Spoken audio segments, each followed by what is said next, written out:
Friends, एक बार फिर से मैं आपका स्वागत करता हूं अपने YouTube चैनल DC एकेडमी में। तो आज के इस लेक्चर में हम आपको 9th और हाई स्कूल का एक बहुत इंपॉर्टेंट टॉपिक जिसको हम बहुपद के नाम से जानते हैं और जिसे इंग्लिश में पॉलिनोमियल्स कहते हैं, इसी के बारे में हम चर्चा करेंगे आज। देखिए, आज मैं आपको पॉलिनोमियल्स के बेसिक को समझाऊँगा, इसके परिभाषा को बताऊँगा और हमें पॉलिनोमियल्स को पढ़ने के लिए किन किन चीज़ों को जानना जरूरी होता है उनके बारे में भी हम यहाँ पर आज बात करेंगे। तो कुल मिलाकर के मैं आज आपको इतना सिखा दूंगा कि आप देख करके ही ये बता देंगे कि ये पॉलिनोमियल्स है यानी कि बहुपद है कि ये समीकरण है, और पॉलिनोमियल्स है तो किस प्रकार का ये पॉलिनोमियल्स है, यानी कि अगर ये बहुपद है तो किस प्रकार का बहुपद है। अगर ये सब चीज़ें आपको समझनी है तो इस वीडियो को एंड तक देखिएगा और बीच में कहीं भी स्किप मत कीजिएगा। तो आइए ज़्यादा समय लेते हैं, आज स्टार्ट करते हैं अपने इस टॉपिक को और देखते हैं क्या क्या इसमें जो है आपको जानना होगा और कौन कौन चीज़ें आपके लिए खास हैं।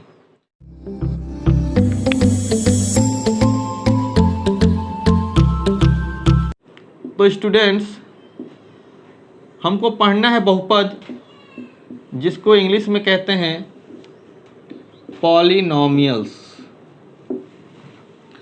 अब बहुपद को हमें पढ़ना है तो सबसे पहले बहुपद की परिभाषा को जानना होगा। इसकी परिभाषा जाननी होगी कि परिभाषा इसकी क्या होती है।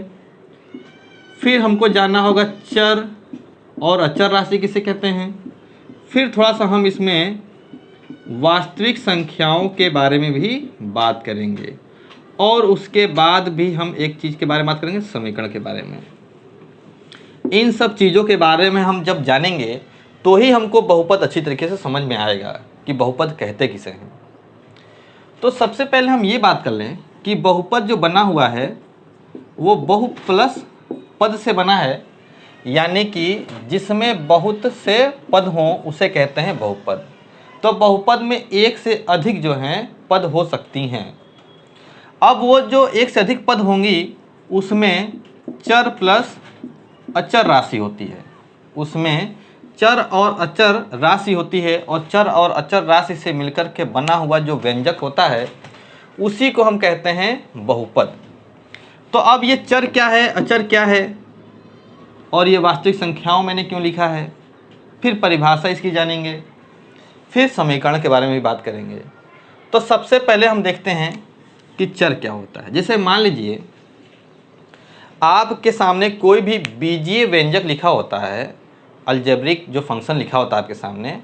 जैसे मान लीजिए 2x + 4 = 6। जैसे मान लीजिए ये इक्वेशन लिखा हुआ है आपके सामने, ठीक। तो ये क्या है, एक समीकरण है, ये एक समीकरण है। अब इसको हमने समीकरण क्यों कहा उसके बारे में बात करेंगे। देखिए, समीकरण हम उसे कहते हैं जिस भी बीजीय व्यंजक में इक्वल टू लगा हो। अब इसको हम ये भी लिख सकते हैं 2x + 4 - 6 = 0। तो हम ये भी कह सकते हैं समीकरण हम उसको कहते हैं जिसके इक्वल में 0 लगा हो। और बहुपद उसे कहते हैं, जैसे ये लिखा होता है 2x + 4, ये आपका क्या है, बहुपद है, क्योंकि इसके इक्वल में 0 नहीं है। ये बहुपद और समीकरण में एक बहुत बड़ा डिफरेंस होता है। दूसरी बात, आप देख सकते हैं कि इसमें जो x है वो एक चर राशि है। तो देखिए, चर किसे कहते हैं अब ये समझ लें। तो देखिए, इसको जब सॉल्व करेंगे हम, तो अब इसको अगर सॉल्व करते हैं तो हमारा ये सॉल्व होता है 6 - 4 और 2x = 2, यहाँ पर हो जाएगा 2, तो 2 से 2 कैंसिल हो जाएगा, तो x की वैल्यू 1। तो आपने x की वैल्यू निकाली और आया क्या, 1। तो जिसकी हम वैल्यू निकालते हैं उसी को कहते हैं हम चर राशि, इसी को हम बोलते हैं चर राशि, जिसकी हम वैल्यू निकालते हैं। तो हमने यहाँ से x की वैल्यू निकाला, आपका x क्या है, चर राशि है। और x का जो आंसर अगर संख्याओं में आता है और ये जो संख्याएं हैं ये वास्तविक संख्याएं हैं, तो x = 1, 1 जो आया है एक वास्तविक संख्या है। तो वास्तविक जो संख्याएं होती हैं वो क्या होती हैं, अचर राशि होती हैं। जो वास्तविक संख्याएं आती हैं वो क्या होती हैं, अचर राशि। तो ये जो 1 है आपका अचर है, अचर राशि, और जिसकी वैल्यू हम निकालते हैं वो क्या होता है, चर राशि। अब आपने तो मैंने आपको एक चर का समीकरण लिखा है। अगर हम बात कर लें, जैसे लिखा हो 2x + 3y + 4 = 0, तो यहाँ पर आप देख सकते हैं कि दो दो चर हैं x और y। तो हम इस समीकरण से x और y दोनों का मान निकाल सकते हैं। उसके लिए एक समीकरण हमारे पास और होना चाहिए। तो x और y दो अलग अलग चर हैं इसमें। अब देखिए बहुपद में क्या होता है, बहुपद की एक मेन परिभाषा आपकी ये है कि बहुपद में सिर्फ एक ही चर होता है, एक चर होता है। बहुपद में एक चर होता है, जबकि समीकरण में एक से अधिक चर हो सकते हैं। बहुपद जो होता है उसमें सिर्फ और सिर्फ एक चर होता है, इस बात का ध्यान रखिएगा। ये 2x + 4 ये क्या है, एक बहुपद है। 2x + 4 = क्या है, एक बहुपद है। तो 2x + 4 एक बहुपद है और इस बहुपद में सिर्फ और सिर्फ एक चर होना चाहिए। लेकिन बहुत लोग ये कह रहे होंगे कि सर 2x + 4 × y की पावर हम 0 लिख दें, तो ये क्या हो सकता है, समीकरण हो सकता है। यानी कि हम यहाँ पर कोई भी चर राशि मान करके उसके पावर 0 लगा देंगे तो इसकी वैल्यू 2x + 4 ही आएगी, क्योंकि किसी भी संख्या का पावर 0 क्या होता है, 1 होता है। किसी भी संख्या का पावर 0 क्या होता है, 1 होता है। तो यहाँ पर हम जब y की पावर 0 मान लेंगे, यानी हमारा 2x + 4 को हमने लिख दिया 2x + 4 × y की पावर 0, तो ये हमारा क्या हो सकता है, समीकरण हो सकता है। ऐसा आपका सोचना है, तो बिल्कुल सही सोचना है। यानी कि बहुपद आपका समीकरण हो सकता है, वो भी कब, जब हम कोई अलग चर मान लेंगे तब। लेकिन समीकरण कभी बहुपद, अगर आपने y मान लिया तो फिर ये कभी भी लौट करके बहुपद नहीं होगा। लेकिन बहुपद को हम समीकरण बना सकते हैं इस तरीके से, किसी भी चर राशि को मान करके यहाँ पर और उसकी पावर 0 मान करके। तो हमने अभी क्या सीखा कि समीकरण और बहुपद में अंतर क्या है। तो समीकरण और बहुपद में मेन अंतर यही है कि बहुपद में सिर्फ एक चर होगा और इक्वल टू में कोई 0 नहीं होगा, और समीकरण में क्या होगा, एक से अधिक चर हो सकते हैं और उसके इक्वल में 0 हो सकता है, 0 होता है। तो ये हो गया बहुपद और समीकरण की, बहुपद और समीकरण में अंतर। अब हम अपने मुद्दे पर लौट आएँ कि बहुपद में और कौन कौन सी चीज़ें हमें जानना है। तो देखिए बहुपद में एक मेन चीज़ जानना है, जो आपके सामने बहुपद लिखा होगा, जैसे मान लीजिए 2x + 4 लिखा है, तो जो x की घात है, जो x की घात है वो कोई धनात्मक पूर्णांक ही होना चाहिए। ये देखिए अब बात जो मैं बता रहा हूँ इसको ज़रा ध्यान समझिएगा। जो बहुपद मान लीजिए 2x + 4 लिखा है, तो इसमें क्या है, जो x की घात होगी यानी जो डिग्री होगी वो क्या होना चाहिए, धनात्मक पूर्णांक ही होना चाहिए। और धनात्मक पूर्णांक किसे कहते हैं, 0 से लेकर के 1 2 3 4 5, यानी कि 0 भी घात में हो सकता है, यानी कि 0 हो सकता है घात में, 1 हो सकता है, 2 हो सकता है, 3 हो सकता है, 4, कोई पूर्णांक ही होना चाहिए। यानी कि ना ये दशमलव में हो इसका घात, ना ही रूट में हो और ना ही माइनस में हो, केवल 0 से लेकर के +1 2 3 4 5 जहाँ तक आप गिन लें। तो x की घात अगर धनात्मक पूर्णांक है तो वो क्या है, बहुपद है, अन्यथा नहीं है। तो अब हम बताइए बहुपद के बारे में कितनी बातें जान लिए, तो सुनिएगा फिर से एक बार। बहुपद में एक चर होता है।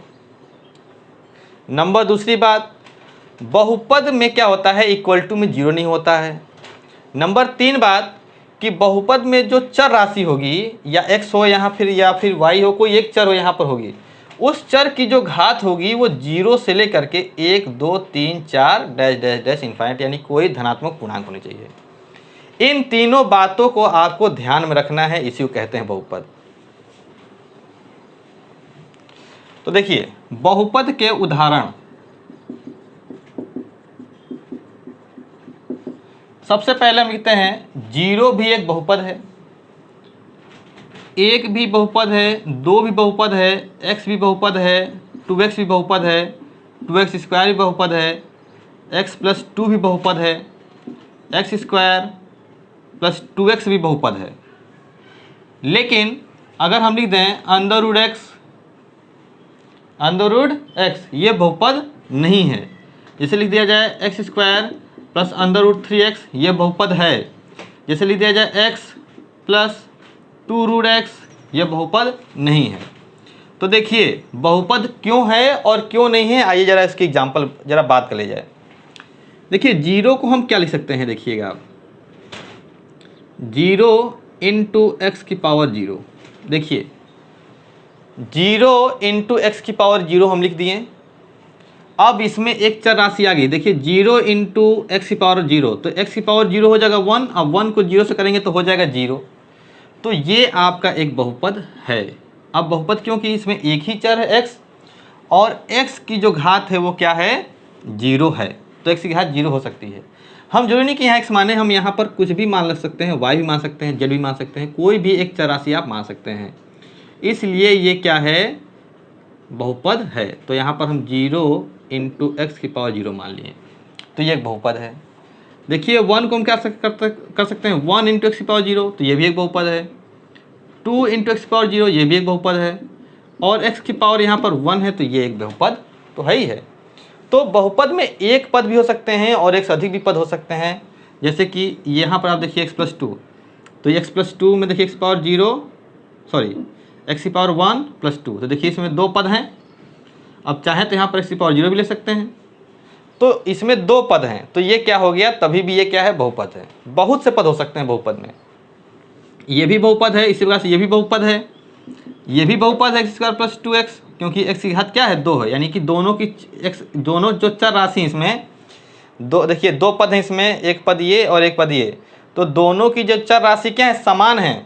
अगर यहीं पर y हो जाता और यहाँ पर x होता तो इसमें 2 चर हो जाते हैं, और 2 चर का मतलब क्या होता है, समीकरण। तो यहाँ पर ये क्या है, बहुपद है, क्योंकि इसमें दोनों के चर समान हैं, x हैं, और जो घात है वो क्या है, धनात्मक पूर्णांक है। अब देखिए √x नहीं है, ये नहीं है बहुपद, क्यों नहीं है, क्योंकि x की पावर 1/2 हो जाएगा। और देखिए मैंने कहा था x की जो घात होनी चाहिए 0 से लेकर के 1 2 3 4 5 अनंत तक होनी चाहिए, और यहाँ पर कितना है, 1/2 में, 1/2 क्या हो जाएगा, दशमलव में अंक आ जाएगा, इसका आंसर, इसका आ जाएगा x की पावर 0.1 0.5, और मैंने कहा था घात हमेशा क्या होना चाहिए, धनात्मक पूर्णांक होना चाहिए।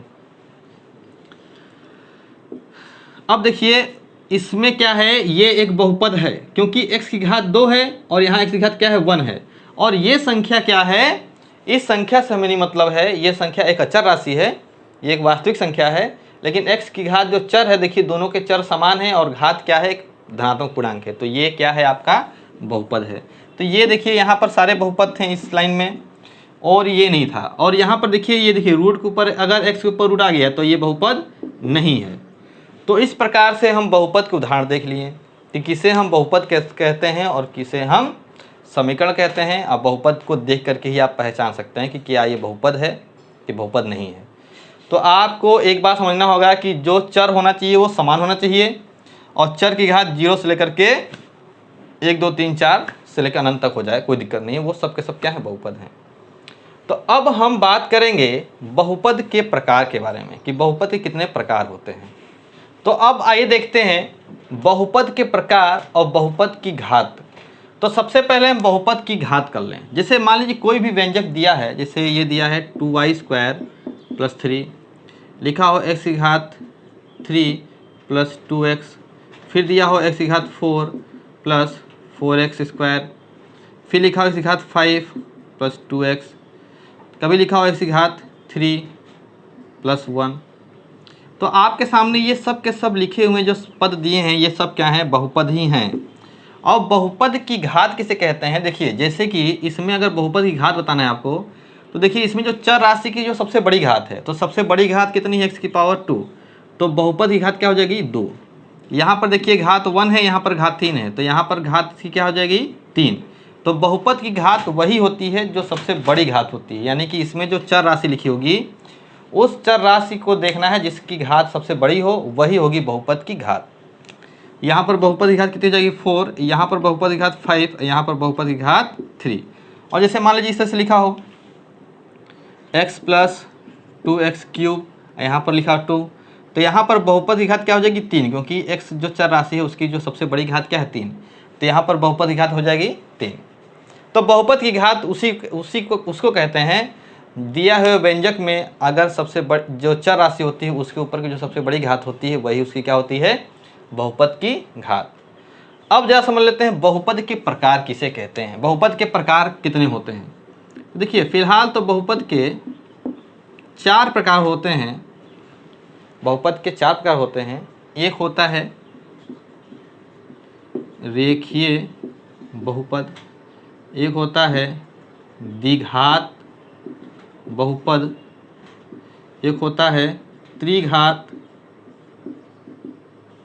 बहुपद, घात बहुपद। पर हमें इन्हीं तीनों बहुपद जो है हमको मिलेंगी। देखते हैं कि रेखीय बहुपद किसे कहते हैं। तो रेखीय बहुपद का मतलब ये होता है जिसकी घात एक हो, जैसे लिखा हो x+2, जिसकी घात एक हो, घात क्या हो, एक हो, उसको क्या कहते हैं, रेखीय बहुपद। जैसे कि x+2, जैसे एग्जाम्पल में लिख सकते हैं x+2, x की घात 1 है, या हम कह सकते हैं y+3, तो घात क्या है 1 है, या हम कह सकते हैं केवल x। ये सब क्या है, रेखीय बहुपद हैं। तो रेखीय बहुपद में क्या होते हैं कि घात एक होती है। द्विघात में क्या होता है, जिसकी घात क्या हो, 2 हो, जैसे कि x² + 2x + 3, या हम कह सकते हैं y² + 3, जिसकी घात 2 हो उसे द्विघात, और त्रिघात उसी प्रकार से क्या हो जाएगा, जिसकी घात क्या हो, 3 हो।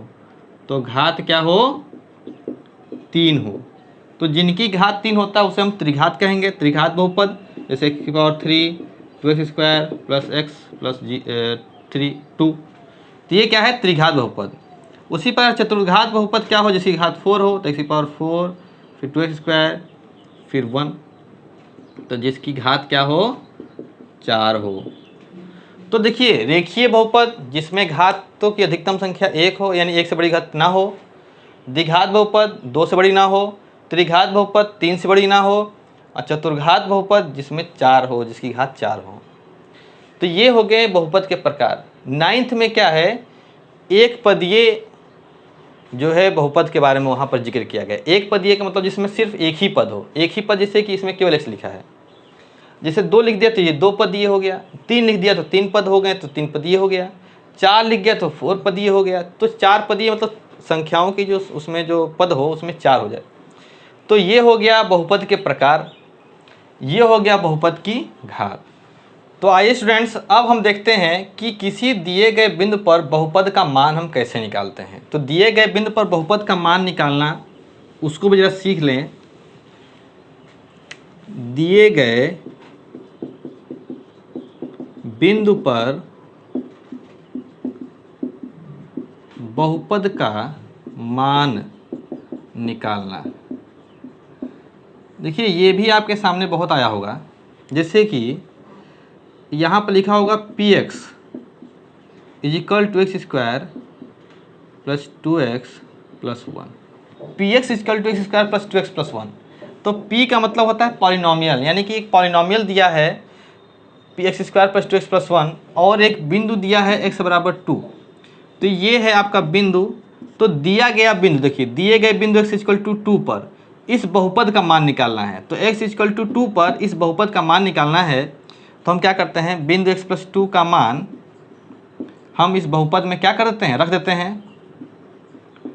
तो रखते हैं यहाँ पर, तो देखिए x = क्या रख देंगे, 2 का स्क्वायर, फिर यहाँ पर 2 रख देंगे, यहाँ पर 1, तो 2 का स्क्वायर हो जाएगा 4, ये 2 2 जा हो जाएगा 4 + 1, तो ये हो जाएगा आपका 9 ऐड करने पे। तो आप देख सकते हैं ये आया है px की वैल्यू। तो px की वैल्यू आई है 9। तो ये जो 9 वैल्यू आई है, ये किसका वैल्यू है, px का वैल्यू है। कब, एट x = 2। देखिए ये जो 9 आया है, इसको अगर इंडिकेट करना है कि 9 किसकी वैल्यू है, तो 9 जो वैल्यू है वो px की वैल्यू है एट x = 2, यानी कि x = 2 रखने पर px की जो वैल्यू आई है 9 आई है। तो इसको इंडिकेट करते हैं ऐसे, यानी कि दिए गए बिंदु पर बहुपद का मान निकालने का ये होता है तरीका। और जिस बिंदु पर हम इसका मान निकालते हैं उसको अगर इंडिकेट करना है तो हम इस प्रकार से उसको इंडिकेट कर लेते हैं। एक बार फिर से समझिएगा कि वो बिंदु दिया x = 2, और ऐसे फंक्शन, ऐसे कोई पॉलिनोमियल दिया होगा, polynomial x = x² + 2x + 1, p for polynomial, इसलिए p दिया होता है। तो x = 2 का मान इसमें प्रतिस्थापन करते हैं, यानी रखते हैं, और प्रतिस्थापन करने पे जो भी आपकी जो इसका वैल्यू आएगा, जो भी एक वास्तविक संख्याएं की जो वास्तविक संख्या यहाँ पर आपके सामने आएगा, 9 आए या 2 आए, कुछ भी आए, तो वो जो वैल्यू आएगी वो क्या होती है, वो px की वैल्यू होती है किस बिंदु को प्रतिस्थापन करने पर, 2 x बराबर 2 रखने पर। इसलिए इसको इंडिकेट करने का ये तरीका होता है कि p x at x equal to 2 equal to 9, यानी कि जो 9 जो वैल्यू आई है वो px की वो एट x इक्वल टू 2 यानी कि x बराबर 2 रखने पर आई है। तो ये थे बहुपद के कुछ बेसिक जो हमें जानना बहुत ज़रूरी था, क्योंकि अब इसके बाद हमको बहुपद के एक्सरसाइज को पढ़ना होगा। हमें बहुपद चैप्टर को पढ़ना है तो हम बहुपद के बेसिक जानकारी को जानना बहुत ही जरूरी था। तो इसको पढ़ा देना इसलिए ज़रूरी था कि आपको जो है आगे कोई समस्या ना आए। आगे हमको इसमें क्या क्या पढ़ना है, बहुपद के जब एक्सरसाइज करेंगे तो वहाँ पर शून्यंकों की संख्या, शून्यंक किसे कहते हैं, शून्यंक का ग्राफी निरूपण कैसे किया जाता है, ये सब चीज़ें हम अब नेक्स्ट वीडियो में इसके सीखेंगे और प्रश्नावली के साथ सीखेंगे। तो उम्मीद करता हूँ कि आपको ये वीडियो अच्छी लगी है, समझ में आई है। अगर समझ में आया है तो भाई लाइक कर दें, अगर नए हैं तो सब्सक्राइब जरूर कर लें और अपने दोस्तों को शेयर करें। Thanks for watching.